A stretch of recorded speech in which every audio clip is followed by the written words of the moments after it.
बुढ़िया को उठाए, बाजू की कलाई बाहर थी और हथेली में तकरीबन 6 इंच लंबा रिमोट कंट्रोल था। उसमें पीपीपी की आवाज़ निकालती एक ग्रीन सिग्नल लाइट आगे की तरफ भागती जा रही थी और एक डिजिटल स्क्रीन घड़ी पर कम होते सेकंड नज़र आ रहे थे। बूचर की अगली रिमोट कंट्रोल के एक लाल स्विच पर मौजूद थी उंगली। अगर किसी ने ज़्यादा शानबंती दिखाने की कोशिश की तो मैं इस रिमोट का लाल बटन दाब दूंगा। ग्रीन लाइट रुक जाएगी, लाल जल जाएगी और फिर हे भड़ाम। उसकी विषाक्त हंसी की शेपर की आवाज़ ने पूरा किया। Rate rate rate. साथ ही कहीं से गोलियां निकली। शेपर के ट्रिगर दबाते ही स्टेन गन से निकली गोलियों की बाढ़ विमान की छत पर मौजूद फाइबर सीलिंग में जान दसी। विमान के पेंदे में 3 रिमोट डिवाइस बम हैं, वो आगे कह रहा था, जिनका रिमोट हमारे हाथ में है। कहने की जरूरत नहीं कि हम सिरफिरे मुश्किल की किसी घड़ी में खुद को भी उड़ाने से परहेज ना करेंगे और आपको भी। लिहाजा जो जहाँ है वहाँ रहा तो जहाँ में भी रहेगा।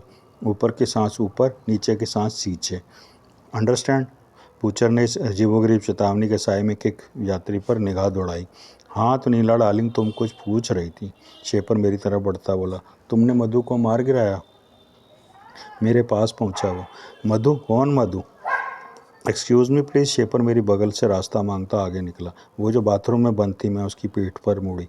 वो इत्मीनान से पैसेज वे में दाएं बाएं गन घुमाता कॉकपिट की तरफ जा रहा था। पता नहीं, हमें तो बाथरूम में कोई मधु नज़र आई ना।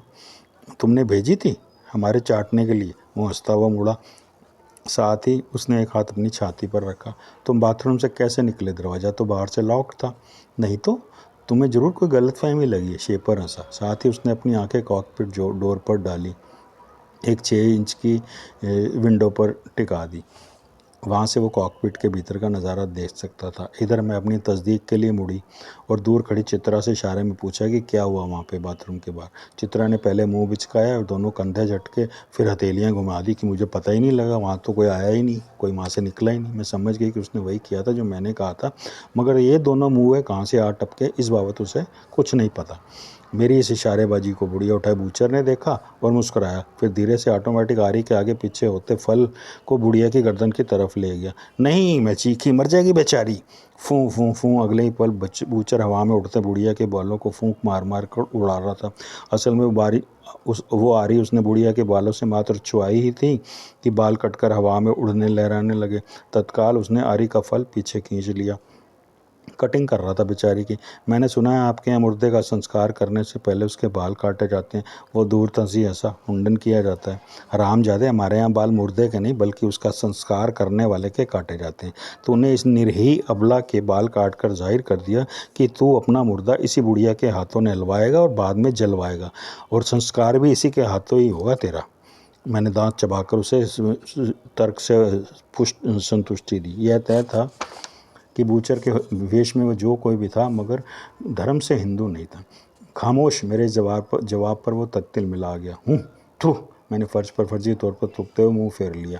नीला डार्लिंग, बहुत चालाक समझती है ना खुद को। बूचर ऐसा हैरानी हो रही है ना कि जो रास्ता हमने बताया हम उस रास्ते से क्यों ना आए। तुमने कौन सा रास्ता बताया? हमें पता था हमारा मोबाइल ऑन कंडीशन में ही लगेज कंपार्टमेंट में गिरेला है, जिस वजह से नीला डार्लिंग हमारी सारी बातें, सारी योजना सुन रही हो सकती है। लिहाजा हमने जानबूझकर उल्टे रास्ते से आने की बात की। यानी तुम दाएं टॉयलेट की बजाय बाएं से आए? मेरी खोपड़ी घूमी। बूचर ने अक्र से गर्दन हिला दी। यश, ओ गॉड। मैंने अपना माथा पीटा। मुझे दाएं टॉयलेट के साथ साथ बाएं में भी किसी को भेजना चाहिए था नहाने के लिए, और दोनों दरवाजे बाहर से लॉक करवाने चाहिए थे। मैं मन ही मन बुदबुदाई। चित्रा और मधु की कोई गलती ना थी। अपराधियों ने दूसरा रास्ता चुन डाला था। अब तक तो खतरनाक निर्णय ले चुकी थी। बस मौका मिलने की देर थी कि मैंने पूरे विमान को हवा में उलट पुलट डालना था। धड़ाक। तभी पहले यह आवाज़ गूंजी। छनाक। उसी के फॉलो थ्रू में शीशा टूटने की दूसरी आवाज़ गूंजी। मैं उछल कर पीछे मुड़ी तो मैंने देखा कि शेपर ने अपनी मशीन गन की नाल से कॉकपिट डोर में मौजूद वो छोटी सी शीशे की खिड़की का शीशा तोड़ डाला है। Captain Vinod, open the door. मैं मुझे मानो किसी अंधकूप में बैठे पायलट कैप्टन की कॉकपिट से आवाज़ आई। मैं समझ गई विंडो के रास्ते शेपर को पायलट विनोद अहरावत नज़र आ रहा है और मशीन गन के निशाने पर है। तभी उसकी मेरे कानों तक पहुंची है। तभी शेपर के मुंह से जोरदार सीटी की आवाज़ गूंजी। फिर वह चिल्लाया, हरी अप। साथ ही उसने अपनी निगाह कॉकपिट में फेंकी। कैप्टन, दरवाज़ा खोलो, नहीं तो मैं तुम्हें यहीं से गोली मार दूंगा। नहीं, शायद पायलट विनोद घबराया। उधर सीटी की प्रतिक्रिया में पूरे विमान में विचर रहे कुछ बारटेंडरों ने अपने ड्रिंक्स ट्रे फेंकी और रिवॉल्वर्स निकाल ली।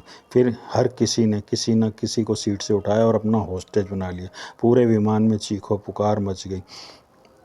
एकाएक मेरी दृष्टि किम पर पड़ी तो मैं चौंकी। वो हैरानी से अपनी सारी अब वो कहीं से भी मुझे बीमार नज़र नहीं आ रही थी।